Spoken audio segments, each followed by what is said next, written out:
nagulat ako dito. Akala ko, bawal na yung mga landfill after what happened sa Payatas, no? Way back in 2000. So, dito lang ba sa Metro Manila ang pinagbabawal itong mga landfill, itong mga dump sites? Or patuloy pa rin ang mga landfill at yung sa Cebu ay unfortunately nga umabot sa ganun, no? Nagkaroon pa ng trahedya. Ano na ba ang kasalukuyang batas tungkol dyan po sa mga landfills na yan? Definitely po, according naman po sa ating law, sa RA 9003 po, definitely landfills po technically should be the last resort na po talaga natin.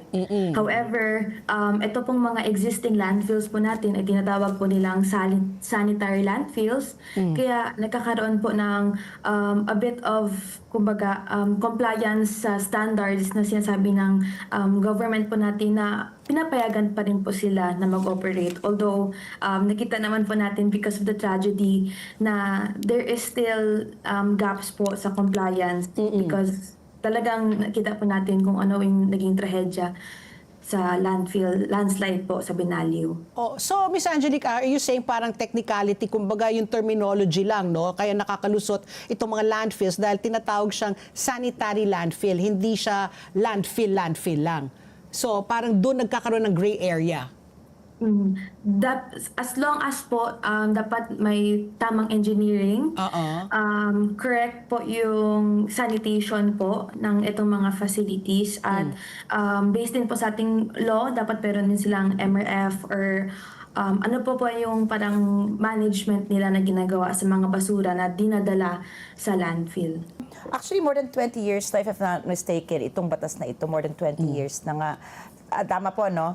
Pero bakit po hanggang ngayon, ayon sa datos po natin, less than 50% pa lang ng mga local government units o LGUs yung fully compliant po pagdating po sa pagsunod sa standards ng sanitary landfill. Saan po nagkukulang yung batas? May kakulangan ba or it's more of implementation? Ano po yung pwedeng ma-improve?